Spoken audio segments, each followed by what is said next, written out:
Paz do Senhor para todos. Hoje eu vou fazer a live em cima do Salmo 91. Quem está chegando de paraquedas nesse canal, eu sou Elias Ramos. Esse canal é um canal de estudo evangélico. Mas você que não é evangélico, é espírita ou de outra qualquer religião, seja à vontade, que Deus não faz acepção de pessoas. Mas já de antemão já falamos a exegese imanente dentro da palavra de Deus. E pode ser que algumas coisas você não concorde. Mas a gente estudamos a Escritura, estudamos a palavra de Deus. E concordando ou não, é a palavra de Deus, né? Vou orar. Senhor, meu Deus e meu Pai, peço que abençoe essas pessoas que estão vendo essa live. Abençoa, Senhor, suas famílias, abençoe seus filhos, seus pais, suas esposas, seus maridos, quem tem. Abençoe seus avós, abençoe essa família no modo geral, Senhor. Que possam todos aprender de Ti que a família foi dada ao homem por Deus desde o princípio. E Deus abençoou a família desde o princípio. Abençoe também quem está no hospital, quem que tem perdido algum ente querido. Possa ser consolado. Abençoe, Senhor, quem está preso. Se for de libertação, liberte. Faça a sua obra, Senhor, no Brasil. Entrega os três poderes nas tuas mãos, executivo, legislativo e judiciário, porque são poderes efêmeros. Hoje estão na mão de um, ou amanhã estão na mão de outros. Mas que seja, Senhor, conduzido pelo teu Santo Espírito na tua vontade. E que se aqueles que não for dignos, se tire lá, arranque de lá. Deixa só pessoas dignas, pessoas que possam fazer aquilo que deve ser feito, mediante a tua vontade. Em nome de Senhor Jesus. Amém. Aqui vamos estudar o Salmo 91, bem conhecido de todos, até quem não é cristão, é um salmo bem conhecido. Eu vou ler ele, depois eu vou tentar explicar, que fica mais fácil assim, né? Aquele que habita no esconderijo do Altíssimo, descansa à sombra do Onipotente, diz o Senhor: meu refúgio, meu baluarte, Deus meu, em quem confio. Pois ele te livrará do laço do passarinheiro, da peste perniciosa. Cobrir-te-á com as suas penas e sobre as suas asas estarás seguro. Sua verdade é para ver escudo. Não te assustará do terror noturno, nem da seta que voe de dia, nem da peste que se propaga nas trevas, nem da mortandade que assola ao meio-dia. Caia 1000 ao seu lado e 10.000 à tua direita. Tu não serás atingido. Realmente com teus olhos contemplarás e verás o castigo dos ímpios. Pois disseste, o Senhor é o meu refúgio. Fizeste o Altíssimo a tua morada. Nenhum mal te sucederá, praga nenhuma chegará à tua tenda. Porque os seus anjos dará ordem a teu respeito, para te guardar em todos os teus caminhos. Eles te sustentarão nas suas mãos, para não tropeçares em alguma pedra. Pisará o leão e a aspe, cascará o pé ao leãozinho e a serpente. Porque a mim se apegou com amor, eu o livrarei. Pô-lo-ei em salvo, porque conheceu o meu nome. Ele me invocará e eu responderei. Na sua angústia estarei com ele, e livrá-lo-ei, glorificarei. Saciá-lo-ei com a longevidade e mostrarei a minha salvação. Salmo do salmista, né? De grande tribulação, demonstrando o alívio que Deus dá. O Talmud judaico, talvez o salmista não pensava na forma que o Talmud explica, mas esse é um salmo campestre, né? Um salmo de um leão, áspide, pavê, escudo, cetra, né? Hoje a seta a gente fala que é uma seta do inimigo, mas antigamente tinha cetras mesmo, de arco e flecha. A tua morada, nenhuma praga chegará à tua tenda, porque seus anjos darão ordem a teu respeito. É um salmo que alguns têm sob estante, aberto, pegando poeira, como fosse um encantamento para espantar maus espíritos. E alguns judeus têm isso também assim. Aprenderam, mas quando ele foi escrito por salmista, talvez seja Davi, ele estava mostrando a luta que ele teve, a grande aflição e a vitória que Deus deu. No versículo 1, que habita nos esconderijos do Altíssimo, descansa a sombra do Onipotente, diz o Senhor, versículo 2, diz ao Senhor, meu refúgio e meu baluarte, Deus meu em quem confio. Aí aqui no estudo aí, Bíblia de estudo, fala assim, proteção divina. Meu refúgio e meu baluarte, o escritor começa com uma poderosa apresentação do tema, a segurança daqueles que confiam completamente em Deus. E Deus é um esconderijo. A tradução melhor que lugar secreto, pois o seu significado fala paralelo com o conceito de sombra. Né? Sombra. Uma terra que tem muito deserto, a sombra do Altíssimo que pousa sobre nós, não deixa a fadigação do sol, a caloria, nos queimar a nuca. A sombra. Esses dois versículos falam que a sombra do Altíssimo aqui não é só sombra para refrescar do dia. A sombra do Altíssimo é proteção. E muitos se esquecem disso. Eu estou com um pigarrozinho na garganta. Desculpe. Não, se eu tossi. Eu comi o biscoito e parece que ficou na garganta aqui. No capítulo 3 e 8, no versículo 3 e 8, no versículo 3 e 8, nos fala assim, pois ele te livrado do laço do passarinheiro e da peste perniciosa, cobrirás-te com as suas penas e sobre as suas asas estarás seguro. A sua verdade é para ver escudo. Não te assustará do terror noturno, nem da seta que voa de dia, nem das pestes que se propaga nas trevas, nem da mortandade que assola meio-dia. Caia 1000 ao teu lado e 10.000 à tua direita. Tu não serás atingido, somente com teus olhos contemplará e verá o castigo dos ímpios. Na Bíblia de estudo nos fala assim, providência divina, pois ele te livrará, te cobrirá, dá a ideia de proteção, cobrir com suas penas. O salmista estava se comparando a um pintinho, um pintianguinho. E a galinha cobre com suas penas, protege, dá do abrigo do calor e abrigo também do frio, né? E Deus é o nosso abrigo. Aí continuando, para incluir muitos atos de cuidado, providência que Deus tem, além do livramento ativo. Por causa das referências feitas, pestilências, doenças, muito comentarista, trata todo o salmo como se fosse uma polêmica.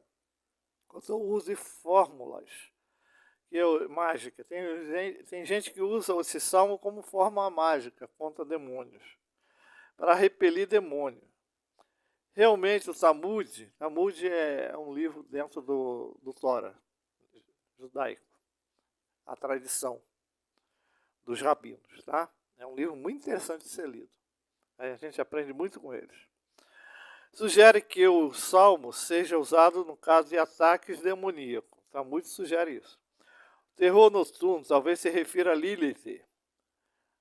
Segundo a tradição judaica, é a primeira mulher de Adão, antes de Eva. Mas isso aí é uma fábula. A Bíblia não fala isso. O demônio da noite, enquanto que é a cetra de dia, o demônio talvez descreva os ardis dos demônios. Perverso. A peste nas trevas talvez tenha afinidade com os demônios. Natan, um demônio chamado Natan. Quanto à mortalidade ao meio-dia, talvez se refira a um demônio que se tinha um olho, o musicópide. Também mencionado na tradição rabínica. Mesmo que tais ideias estivessem ausente dos pensamentos do autor, quer dizer, do salmista, fazia parte integrante do salmo, seu uso real entre os judeus, até hoje, tá? O laço do passarinheiro é uma referência às armadilhas feitas pelo adversário. O adversário da nossa alma é o diabo, Satanás, os demônios. No Salmo 124, versículo 7, fala sobre isso. A peste que se propaga é literalmente morte e destruição. Talvez se referindo a uma morte violenta. O salmista estava conciso do cuidado divino nas diversas circunstâncias da vida. Aqui nos fala que o salmista, talvez ele não tivesse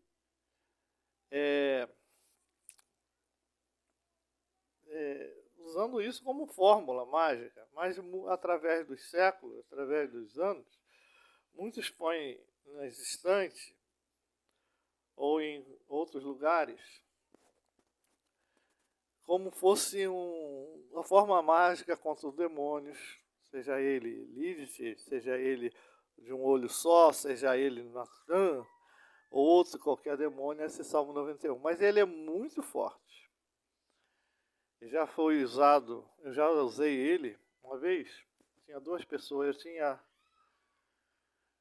10 anos, acho, e minha irmã acho que tinha 8 anos. E duas pessoas estavam discutindo muito. O Senhor me tocou para ler o Salmo 91 no meio da discussão delas, parentes, conhecidos. E eu li. Eu peguei a Bíblia e li. Quando eu estava lendo o Salmo 91, foi como uma se jogasse no ar em cima de um sofá e outra se jogasse no ar no outro sofá. Foi assim, literalmente. Foi jogado no ar e todas as duas ficou possesso. E Deus usou eu e minha irmã para expulsar. Eu com 10 anos e ela com 8, acho. Isso aconteceu. Mas isso porque a gente estava sozinho com esses tais parentes. Deus usou a gente. Mas não foi o Salmo 91 que expulsou. Deus simplesmente nos usou para falar do Salmo 91 e aquela coisa se manifestou. E através do sangue de Jesus, pelo nome de Jesus, a gente expulsamos os dois demônios que estavam um em cada um, ou mais de dois, sei lá. E em nome do Senhor Jesus. Quem expulsa demônio é o nome do Senhor Jesus. O Salmo simplesmente foi usado para desprender, mostrar aquilo que estava oculto se revelar, né? E quando a gente clamamos a Deus, falamos, tem mais coisa aqui da Bíblia de estudo, mas isso aqui acho que é irreverente. Quando a gente chegamos na madrugada ou durante o dia e clamamos, que habita nos esconderijos do Altíssimo, descansa a sombra do Onipotente, diz o Senhor. Quando a gente está repetindo isso, a gente está falando que o Senhor tem nos cuidado da nossa vida. Ele nos guarda, a gente está no seu refrigério, Ele é o nosso baluarte, Ele é o nosso Deus, e confiamos nele, mas através do nome de Jesus. Não é uma forma mágica. Se você pegar esse mesmo salmo e for na macumba, ou for em outra religião, que tem outras religiões que usam a Bíblia, né? E usar como forma mágica, não vai ter efeito nenhum. Mas se você direcionar para o Deus da glória, o Espírito Eterno, Yahvé, a nossa Bíblia corrigida, Ferreira de Almeida, corrigida e Vividade de Almeida, e a Jeová. Mas o nome de Deus, até os judeus esqueceram da pronúncia. Tem as letras, mas eu estou essa semana estudando hebraico, lá na teologia, e tem sido ensinado assim. Até os judeus esqueceram da pronúncia do nome de Deus. A gente sabe que é Yahvé, traduzido do hebraico para o português, as letras traduzidas da Yahvé. Ou a quinta tradução da Jeová. Ferreira de Almeida, quando traduziu, botou Jeová. Ele traduziu várias vezes, e alguma coisa, sei lá, e deu isso. Senhor, Adonai. Quando a gente fala Adonai, é Senhor, Senhor Deus. Agora, Rabone, é Senhor, ancião, sacerdote, pastor. Quando falamos Adonai, é Senhor Deus. Os judeus não falam o nome de Deus, eles escrevem, mas não falam, porque porque eles perderam a pronúncia e eles têm muito cuidado, desde o princípio, de não blasfemar no nome de Deus. Por isso que eles não falam. Eles falam Adonai. Ou Adonai, Baruch, e assim vai. Então, eles têm muito cuidado. Hoje em dia, se uma pessoa sai da igreja, eu vou pegar o exemplo do meu professor lá de hebraico. Aí da igreja, cantando hinos, ele é de que bate o pé no paralelepípedo, fala meia dúzia de palavrão e depois fala: ah, Jesus, o sangue de Jesus tem poder, e continua, sem temor nenhum. Somos ocidentais. E talvez eu tenha até feito isso também, isso aí na infância da fé. Muitos na infância da fé faz isso. Porque a gente tem a infância da fé. A gente não foi instruído como os hebreus, os judeus foram desde a infância, e o cuidado do nome de Deus. E Jesus, ele é misericordioso. Mas os judeus já têm esse cuidado. Eles não pronunciam o nome de Deus, porque já perderam a pronúncia, falar Adonai. Adonai é o Senhor, Deus. E Rabone é o pastor, é o rabino, e assim por diante. Eles fazem bem essas diferenças. Senhor Deus é uma coisa, Adonai, Rabone, ou outro nome que eles possam dar, é para a pessoa ilustre, a pessoa idosa, anciã, e assim vai. Então o Salmo 91, ele tem muitos efeitos. O salmista era um salmista ruralista, né? Rural, ou seja, as cidades na época de Davi, ele vivia do campo, basicamente do campo, ovelha, gado, tinha a cidade, aglomeração, né, a cidade, mas poucos viviam na cidade, a maioria no campo. E Davi era um homem de campo, lembra que ele era pastor de ovelha antes de ser chamado pelo Senhor para ser seu soldado, seu servo, quando ele venceu ali o Golias, com as pedras da funda, as pedras do riacho. Dali por diante mudou-se a vida de Davi, porque ele foi ungido por Samuel para ser rei de Israel, mas levou alguns dias e 15 anos, outros dias 17, quando ele foi ungido. Levou ainda mais 15 anos ou 20 anos para ele poder ser rei de todo Israel. Foram etapas. E nessas etapas houve perseguições, houve guerras. E ele aqui demonstra o Salmo 91 como Deus é o seu baluarte. Deus é quem confio. Ele é o meu libertador, ele me livra do laço do passarinheiro. Muita gente tentou laçar Davi em laços, em truques, para pegar e prender ele. Inimigo de Israel, inimigo interno, inimigo externo.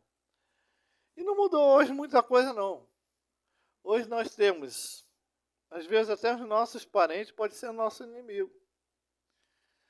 Porque se associa com outras pessoas para falar mal da gente. Ou então fala mal da gente, ou simplesmente a gente faz o bem e somos bofeteados na face toda vez que fazemos o bem e a pessoa nos despreza e tenta fazer, sempre falando calúnia sobre nós, ou às vezes até práticas de atos errados contra a nossa vida. Mas Deus é recompensador, Ele vê as coisas, que possamos estar sempre debaixo da proteção divina, debaixo da sombra de Deus, e buscar. Que o Salmo 91 é muito bom, mas ele não é fórmula mágica. Nem é para ficar a Bíblia aberta na estante, né, ali, pegando poeira. É um salmo para meditar, é um salmo para buscar o Senhor. E também ele tem o poder dele está no sangue de Jesus, no nome de Jesus. Porque na época de Davi, ele só conhecia Deus através da lei de Moisés, da experiência que ele tinha, mas ainda não tinha a nova aliança, o sangue de Jesus. O nome de Jesus não era manifesto a ele. depois, quando veio nos finais do tempo, veio as benevolências, as bem-aventuranças, através do ministério de Jesus e a sua morte e ressurreição, nós adquirimos o conhecimento, aquele segredo de Deus que foi desde a fundação do mundo, foi dado, foi se revelado a nós. Que através do nome de Jesus e do seu sangue somos remidos, somos salvos. E Salmo 91, ele se agrega ao nome de Jesus. Ele se fortalece no nome de Jesus. E aí a gente fala que o Senhor onipotente, o Senhor é essa sombra, descansa na sombra do onipotente, na sombra do Senhor Deus, na sombra do Senhor Jesus Cristo. E ainda ele nos livrará, e glorificarei, e saciá-lo-ei com longevidade, e mostrarei a minha salvação, porque conheceu o meu nome. Aqui fala aqui, ó, o último. Ele me invocará e eu responderei. Na sua angústia, eu estarei com ele. Livrarei e glorificarei, saciá-lo-ei com longevidade, e mostrarei a minha salvação. Aí no versículo anterior, porque conheceu o meu nome. Que nome? Jesus. Yeshua.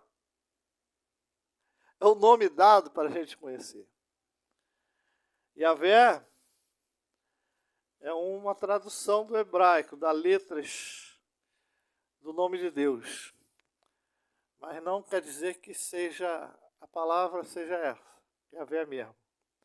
Mas Jesus, Yeshua, nós sabemos. E foi dado que todo poder, toda autoridade é esse nome. Então, esse nome, todo poder, tudo está submetido à autoridade e poder do nome do Senhor Jesus Cristo. E o próprio Jesus se submeterá-se a Deus no final do tempo, quando todas as coisas estiverem realmente debaixo de seus pés. E ele também se submeterá a Deus. Está escrito na palavra de Deus. Fica aí nessa dispensação, nesse ensino. Hoje foi um Salmo 91. E possa vocês ler a Bíblia, medita nela. Às vezes a gente lê e não entende, lê de novo. Continue lendo. Deus vai se revelando a você aos poucos, vai compreendendo. Igual aprendendo hebraico. É umas características doido. Mas se você não praticar, você não vai entender. Depois que você começa a praticar, vê que é fácil. Não é tão difícil. O alfabeto, as coisas, sinais, você vai aprendendo. E vai traduzindo e vai pegando o jeito. E assim é conviver com Deus. Você vai vivendo, vai buscando intensamente e vai aprendendo o jeito que Deus vai se revelando. Adão estava no jardim. Deus se mostrava a ele todo final da tarde. Mas Adão estava começando a conhecer a Deus. Eu não vou dizer que ele conhecia a Deus a fundo. Se conhecesse, ele não comeria da árvore proibida. Nem Eva. Mas ele estava começando a conhecer. E ali no Velho Testamento, em Gênesis, Deus não fala o nome dele, nem se pronuncia. Não sei se ele falou para Adão, mas a gente tem que seguir o que está escrito na Bíblia. Pode até ter falado. Mas até para Abraão. Eu não sei se ele falou o nome dele para Abraão, mas para Moisés falou. Então o que acontece? Que através de Moisés que a gente vem compreender escrito bíblico, né? O hebraico, né? Começou ali, Moisés. Porque Abraão era caldeu. Ele saiu de Ur dos caldeus. Ele falava a língua dos caldeus. Ele escrevia com a forma de escrever conforme igual dos caldeus. A linguagem hebraica, a língua hebraica e a escrita hebraica ainda não existia. Foi depois dos 430 anos no Egito, depois no Monte Sinai, se formando a nação hebraica e a língua hebraica, que também deve ter tido muita influência dos caldeus, da língua dos caldeus, dos seus irmãos da Midian, porque Moisés, o sogro de Moisés, era sacerdote de Deus em Midian. Ele viveu durante 40 anos em Midian. Então, houve esse aproximado. Moisés também foi criado nas escrituras do Egito, mas ele não usou a escritura codiforme, a escritura egípcia, e a forma, acho que é cópita, para escrever, fazer os símbolos do Sinai, as vogais do Sinai. A língua, Moisés foi um legislador. Até a língua, as escrituras começou ali em Moisés. Poderia ter tido alguma coisa lá com Abraão, alguma coisa lá com Isaac, Jacó, José no Egito, mas o povo se tornou nação ali no Monte Sinai. O povo se tornou uma só língua, uma nação fundida ali no Monte Sinai. Que Abraão era cananeu. Ele escrevia como um cananeu, falava como um cananeu. Até chegar a Moisés, muita coisa aconteceu. O povo se multiplicou, mas ainda não era nação. Ele se formou nação, umas leis, uma escritura, as normas.